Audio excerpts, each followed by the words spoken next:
All right, so let's get right into it. Why do we need a Destiny 3 update? First point being the story. Right now, the Frontiers concept that we are aware of demands a new gameplay experience from Bungie, right? We are Guardians venturing into this new landscape, this new solar system, into an unknown world. There's bound to be things that we have never seen before. However, if the gameplay feels the same as it did before, then we're not going to feel that way, right? It's going to feel just like Destiny 2, and that is not the idea that Frontiers is bringing to us, right? If we're venturing into a new space, you better believe that there's going to be some new ways to play the game. So, second point is to restore the player base, right? Bungie, I know this is the foundation for your seasonal content and your episodic content, which is why you have a lot less players going into it, right? The question I bring to you is, do you really expect an old player to re-download a 135 gigabyte game, monster of a game, just to farm a couple new weapons or to try out a new super or a refurbished strike, right? If it feels like nothing new, I'm not going to spend time on it. That is the idea of all of the players who play your DLCs but not your seasonal content. And I'm sure you're going to bring some new things into Frontiers, but that is my reason why we need some Destiny 3 level updates. What I mean by Destiny 3 level updates, by the way, things like Prismatic, right? Breaking this idea that a subclass is tied to one specific element. Another idea is like the loadouts, right? This is a very Destiny 3 like system that they added into the base game. And then last is the vaulting from anywhere, right? That is a Destiny 3 style, right? QOL update.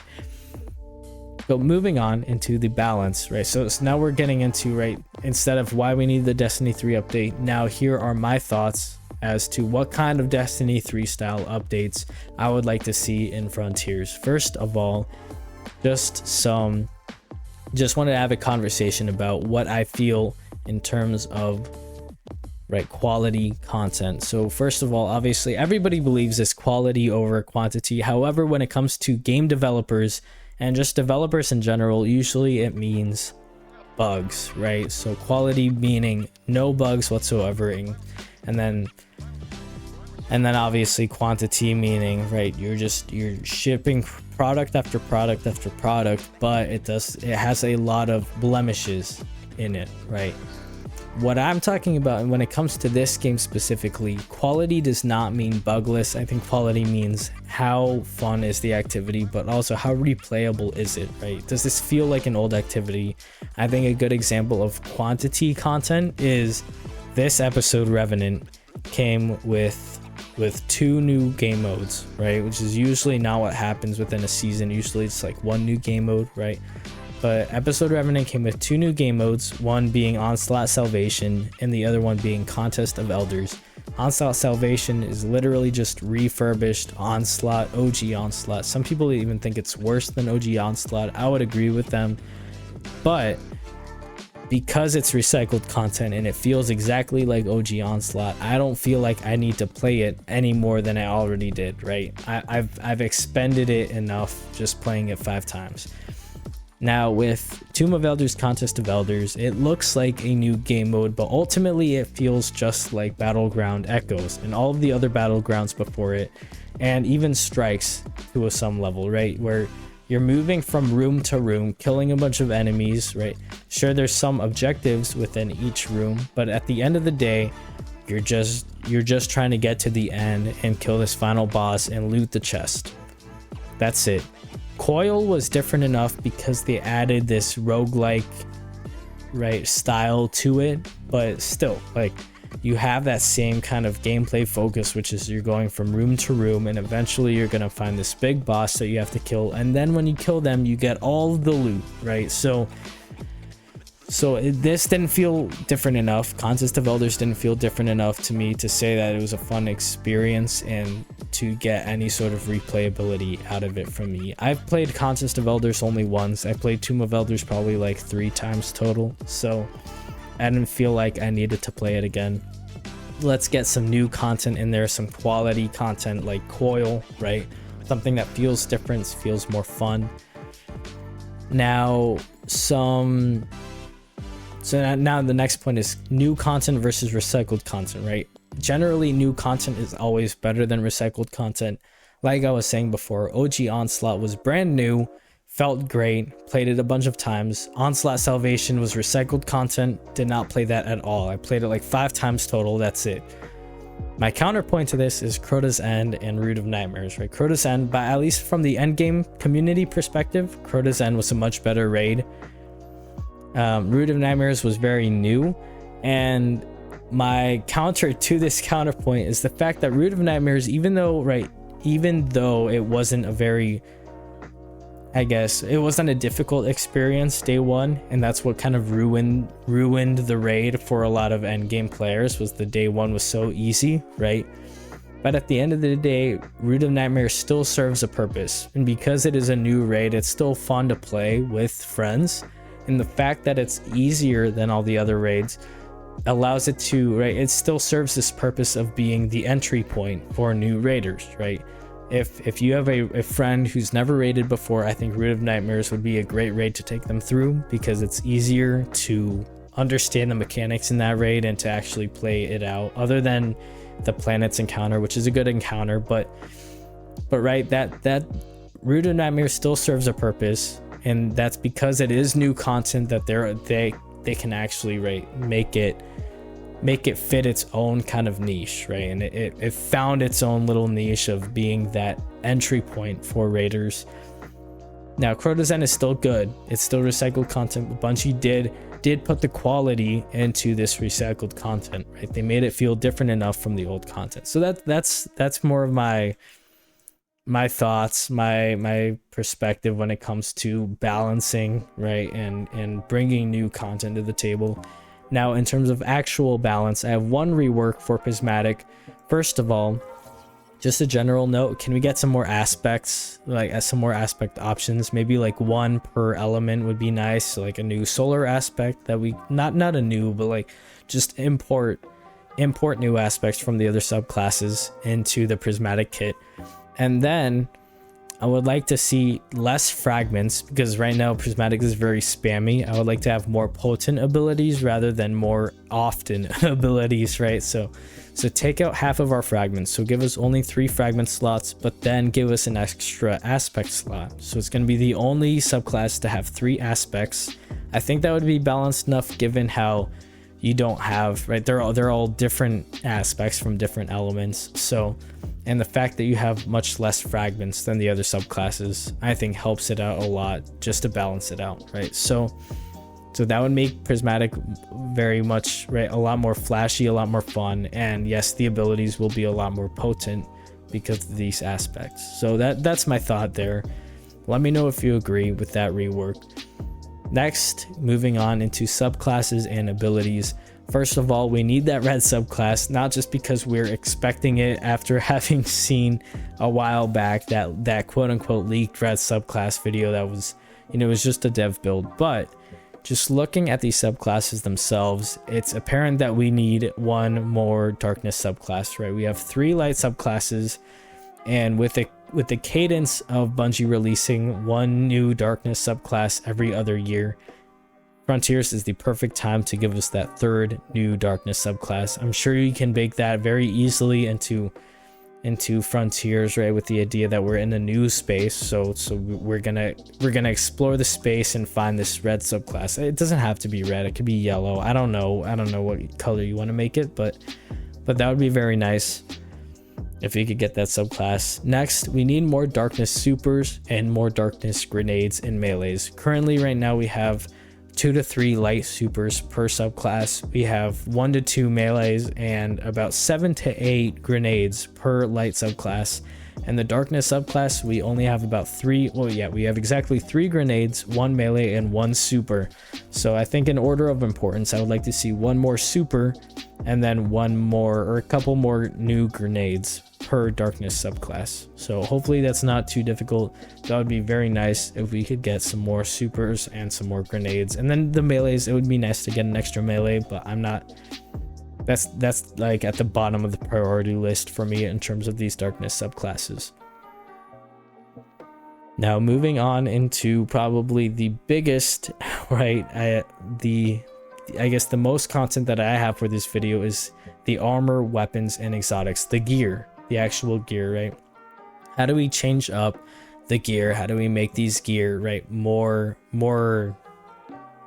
desirable for the player, right, for the veteran player? So first of all is armor. Bungie, yes, has gone into this idea of, well, to make these armors more desirable, we're going to get them set bonuses, which I think are cool, but I think we could take this up, right? We could take this up to a whole new level with the armor charging system, right? This is kind of, I guess, the way I see armor charge, the armor charge mod system is like a gear loop, whereas you have two gameplay loops: the ability loop, which is tied to your subclass, and your gear loop, which is tied to your armor mods, right? Specifically armor charge mods right now.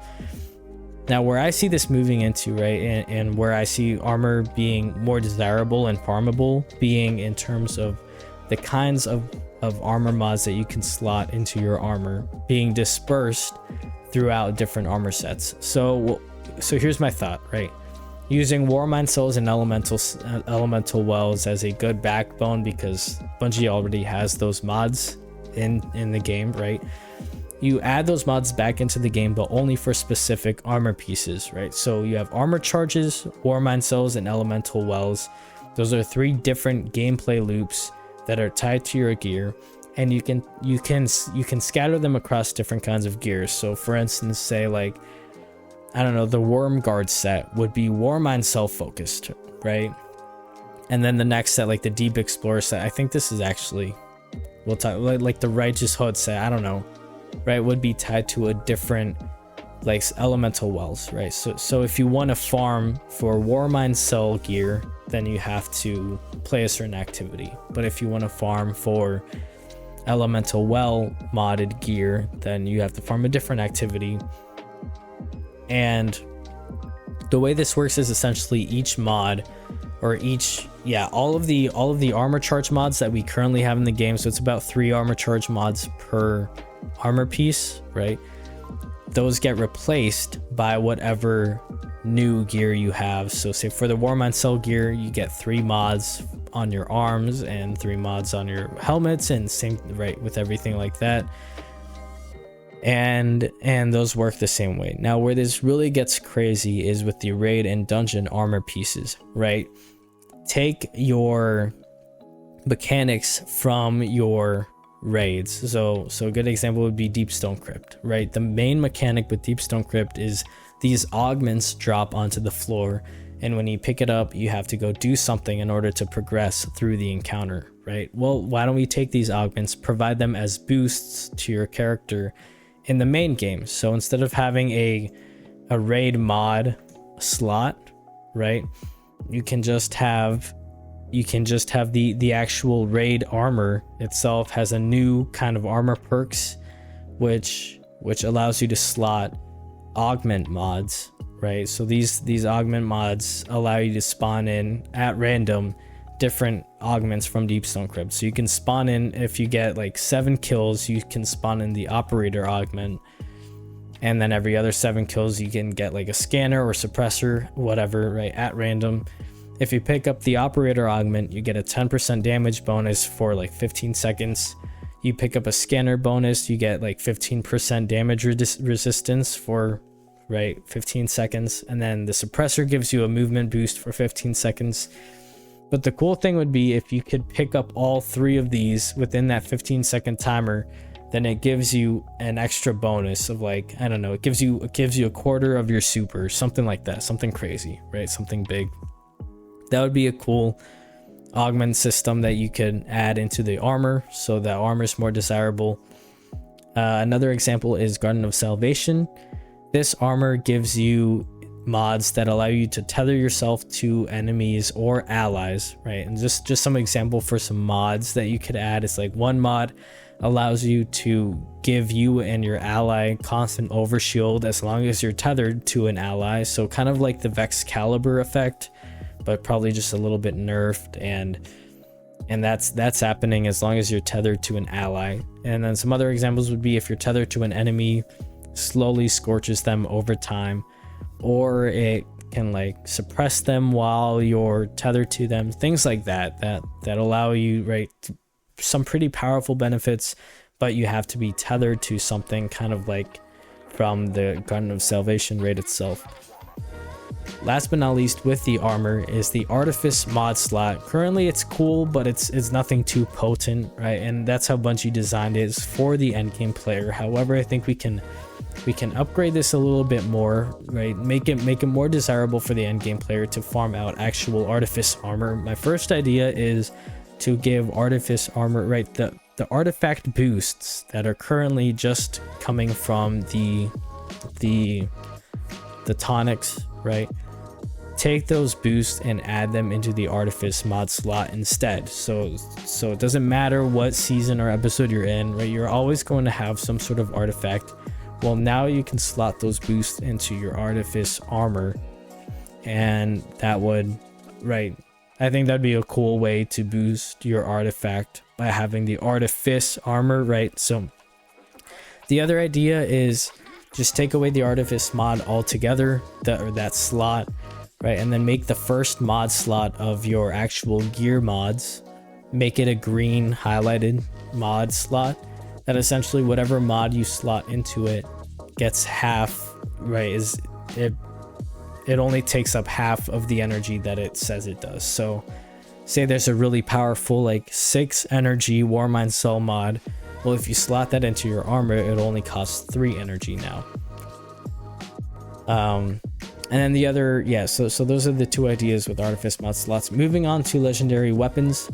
First of all, make origin traits that synergize with new gameplay mechanics. So you can keep the origin traits that we have now, but add some ones that go into the gear loops, right? So say for Warmind Cells, you have like the Seraph weapons is a good example, right? Seraph weapons used to say kills with this weapon have a higher chance to generate Warmind Cell mods or Warmind Cells. And the idea with that is as you're getting kills with any Warmind Cell mod, right? Once you get up to like 10 kills or so, it creates a Warmind Cell. However, if you're using a Seraph weapon to get those kills, it only takes about 6 kills, 5 or 6 kills to make a Warmind Cell, right? So each kill counts more towards that kill counter to make a Warmind Cell.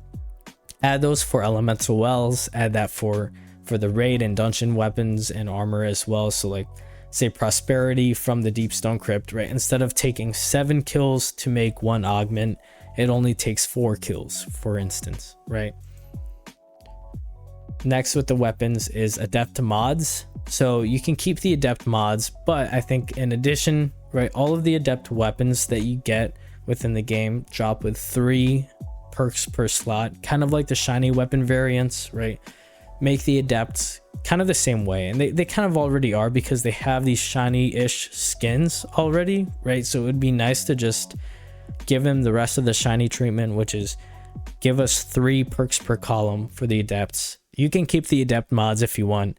I think that would be a good enough buff to the Adept weapons to make players really desire them a lot more, and I think that's how it should be, right? So that's all I have for that. And last but not least with the weapons is the weapon archetype, right? I would like to add a new heavy weapon archetype that is a bolt action sniper rifle. This is 1 shot per magazine, massive damage. I'm thinking something, it kind of works like a rocket launcher, except it's a hit scan and it does precision damage, but it has about the same bullets per in its reserve, so right around like maybe make it like 15 shots or something like that, and it deals just as much damage as a regular rocket launcher would. You can get pretty much all of the rocket launcher mods on it, right? Bait and switch, reconstruction, envious arsenal, things like that on this heavy bolt action sniper rifle. And this would be a great segue into bringing back No Land Beyond, not as a primary weapon, but as a special weapon, right? It's a special weapon where with an archetype that's usually on heavy weapons. So I think that would make it, that would be a very good segue into, right, having a special weapon that does a lot of damage. That I don't know what kinds of perks Bungie would put on it to make it feel, right, very powerful in this special slot. So I think that would be a good segue though. First, let's get some legendary bolt action sniper rifles into the game as heavy weapons. That's it for weapons. Let's get into exotics. First and foremost, make exotics rare again.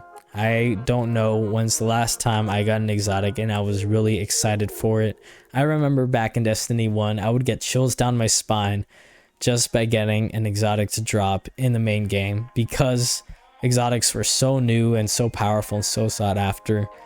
And the fact that it was random, right, made it even more impressive when I got an exotic that I really wanted. So Bungie kind of added that system back into the game with the exotic bonds, right? I was really excited when I got my necrotics and claw combination with my warlock bond, and I would love to be that excited again about an exotic. I think making them random and then making all of these exotic drops have a chance to give the brand new exotics, like the DLC exotics, I think that would be a cool way to really spice up the exotic drops.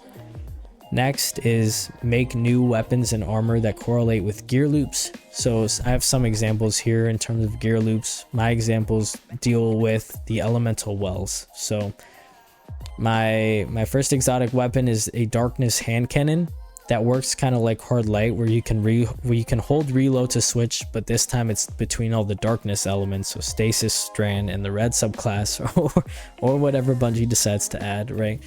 You hold reload to switch between these three darkness elements. Kills with this weapon generate elemental wells that match the weapon's element. Collecting an elemental well doubles the damage of your next shot. So it's a regular primary hand cannon, but as you're making these elemental wells and walking over them, you get this double damage boost only to the next shot.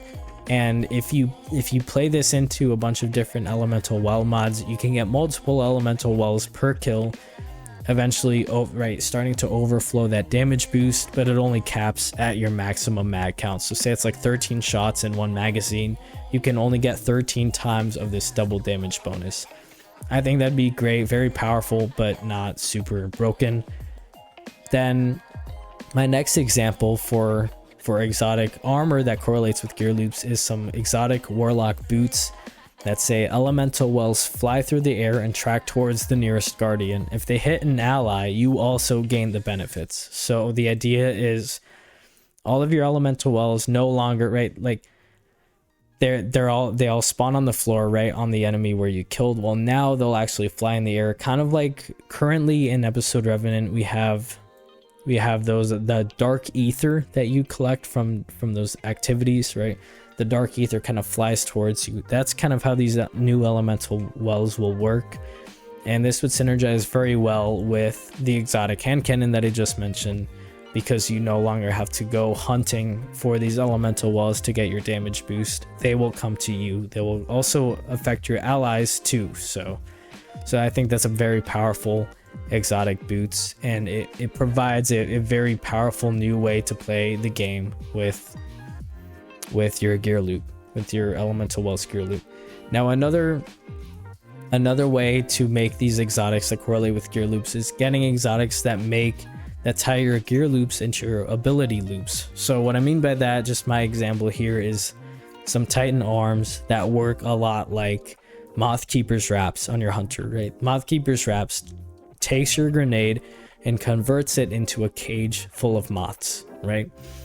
Well, this time it's for your Titan, and these are arms that convert your grenade ability into a Warmind cell that detonates on impact. So instead of throwing an incendiary grenade, right, now you're throwing a literal Warmind cell, and as soon as it hits the floor or an enemy, it detonates into a general Warmind cell explosion.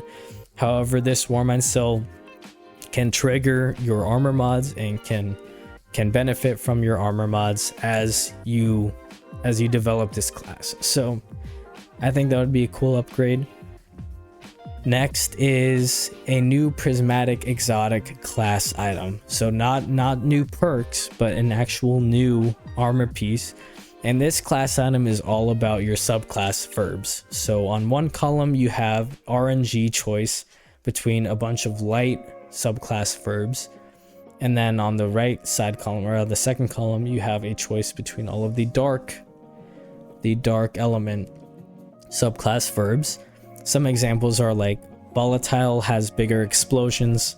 An example for a dark would be like each unravel tick does double damage. Stuff like that. Very potent, maybe not as fun. So this is kind of on the bottom of my list of things I'd like to see, but it would still be a very cool way of introducing a new exotic prismatic bond, right? Or not bond, but class items, right? New exotic class items. So I think that would be cool. It'd be very easy to implement, I would think, considering how we have all of these subclass verbs already available. All right, moving on into PvE, PvP, and even Gambit, which we'll talk about. This is going to be a very quick kind of here's different kinds of game modes that I'd like to see and things like that.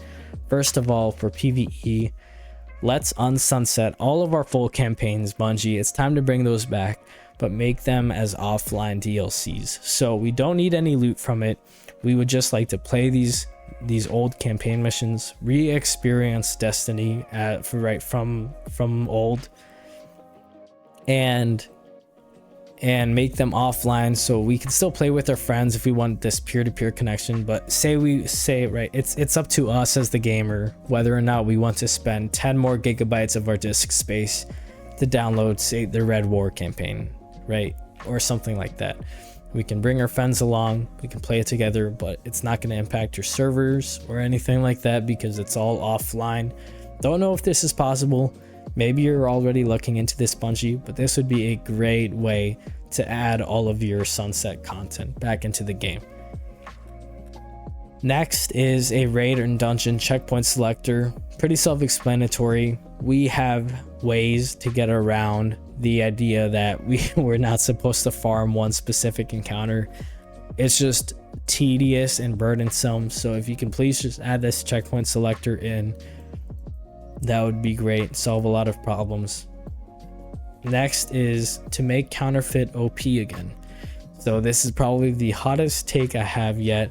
I won those, right? If I'm in an end game content, say like a GM or like even an expert activity, if I walk over one of these little arc, right, ammo crates, the fake ammo crates, I should be getting one shot by them. If I'm getting one shot by most of the enemies in an activity, I should be getting one shot by these counterfeit mods.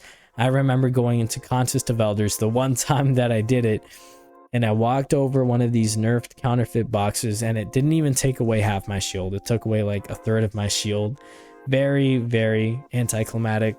Did not worry one bit about them. I was just running over all of these boxes because I'm on Devour Warlock and I can just heal up on every kill. So please make these OP again. Please make them one shot again. I had a very good experience with counterfeit starting at the beginning of episode Revenant with Onslaught Salvation.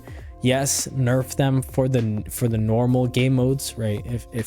If I'm a casual player and who doesn't want to get one shot by these counterfeit boxes in normal style content, then that's good.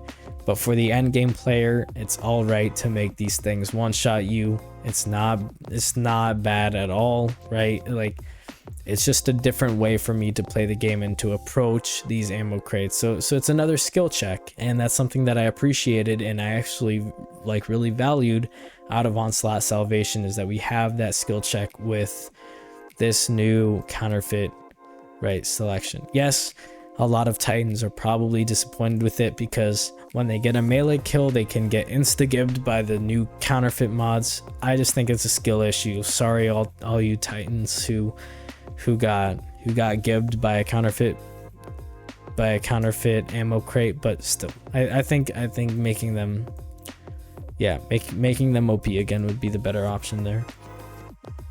PvP, I have two new game modes that I like to share. Would really love your input on this. I am a big PvP player, love trials, love scrims, all of that stuff. My first game mode that I'd like to bring is Gong. At least that's the main idea of it. I'm sure Bungie can give it a much better name. This is a 3v3 or 6v6 activity where whichever team deals more damage to the Gong wins. This Gong is just a big plate in the middle of the map that both teams can shoot at. Shooting this gong creates cracks of light that act like precision targets. Players fight against each other the entire time like Clash, and they can get points off of those kills, but whoever deals more damage to the gong by the end gets extra kill points by a lot. This is probably like, I don't know, out of a 50 kill game, right, whoever kills the gong by the end gets like 30 kill points, something crazy like that, that basically makes you win the game if you deal more damage than the other team, right? Heavy ammo spawns frequently, but all players are immune to heavy weapons, so this would be very nice to deal damage to the gong, but heavy ammo is busted against enemy players, so just make that not even a consideration, right? Things like Eager Edge will still work for movement, which I think would be fun, if anything, right? I think it'd make the gameplay a lot more spicy, but the actual heavy weapon damage itself is immune for players. You can only shoot the gong with it. I think that would be very balanced. I think that'd be a lot of fun.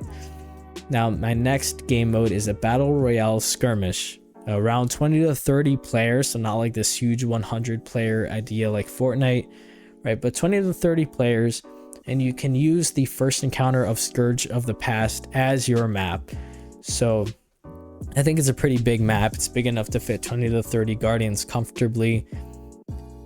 And everyone starts out with a common primary of their choice. You can just pick like hand cannons, sidearms, anything like that.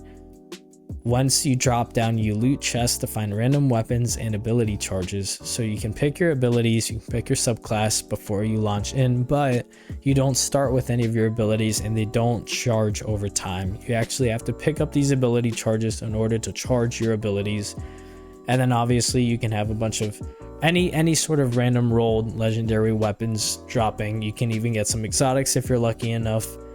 And then you do have supply drops and public objectives that give you heavy weapons, right? Or just exotic weapons, right? Exotics and heavy weapons. And that's the only way you can get heavy weapons in this game mode. So a bunch of players, right? Everybody's going to try to go for these public objectives and public supply drops. So be careful going for these heavy weapons, right? I think that would be a very cool skirmish idea for a battle royale. Just a very different game mode that we're not going to be used to at all, right? Gong is this kind of game mode that's like, yes, at the end of the day, it is still like Clash, even though there's this very different PvE-ish aspect of it where you're trying to deal more DPS to this Gong. But this Battle Royale skirmish is just something completely different, completely out of left field, like this glorified Rumble idea. I think it would be very cool. And you could even add a separate comp system with it. So no matter how broken this game mode can be starting out, if you add a comp system to it, a ranking system, then all of the hot end game PvPers will probably flock to this and just try to get to the top either way, right? So I think just having a different comp system that's more for the end game PvPer, I think would cater to a lot of us end game PvPers a lot more than just adding new game modes, say in Crucible Labs or things like that. All right, we're approaching the end of our discussion here with Gambit. One fix is all I have for Gambit, and that's to make the invasion portal always on. Actually, two fixes. One, make the invasion portal always on. Two, players are immune to heavy weapons. So kind of giving it the Gong treatment, right? Where you have a lot of heavy ammo, but you cannot use that against players. I think that would make the PvP a lot more intriguing and a lot more fun and a lot more risky. But it also, the invasion portal always on would allow for spicier plays by invaders, right? Because you're invading a lot more often. And yes, it will make Gambit more PvP focused, but at the end of the day, it's not very PvP focused right now. It's essentially play PvE, get kills, but if the invader comes, right, and the invader is always holding like Xenophage or something like that, so it's really not that, right? It's pretty one-sided most of the time if you're invading. But the invader comes, all right, it's time to hide in the back of the map, or let me deposit my motes and then die instantly by the heavy weapon, right? So that's essentially how Gambit feels right now. I think if you made the invasion portal always on and players immune to heavy weapons, you get a lot more strategy involved with the game. A lot more communication would need to happen, right? A lot more risks happening, right? How many players are going to be invading us? When should I stop collecting motes and actually focus on killing the other players? And then you could always make like the invader takes like 5 to 6 times longer to respawn. So say like if I'm being invaded and I die, I have a 5-second respawn. But if I kill the guy, then he gets a 30-second respawn, right? I think that would be a good upgrade, an update to Gambit. I think that would make me want to play Gambit, at least to try out such a different game mode, right? And then last thing with Gambit is just to add more private match modifiers. PvP has a lot of private match modifiers. I would love to see a lot more modifiers in Gambit. Things like invasion time, heavy ammo spawn time, respawn time, right? All of those different kind of settings would be cool to add in Gambit, just so if we want to try out different kinds of game modifiers for Gambit, we have that option. And that's it. That is all of my changes. It was a lot of content, so thank you all for sticking with me, and I hope you appreciated, at least got to see where my mind is set. Again, let me know in the comment section down below what you think. If you agreed to anything, disagreed with anything, if you'd like to add or change things or remove things that I've said, go ahead and start some conversations down below. Would love to see what you have to say and would love to get some feedback. Anyways, without further ado, I will see you guys in the next one. Have a great day.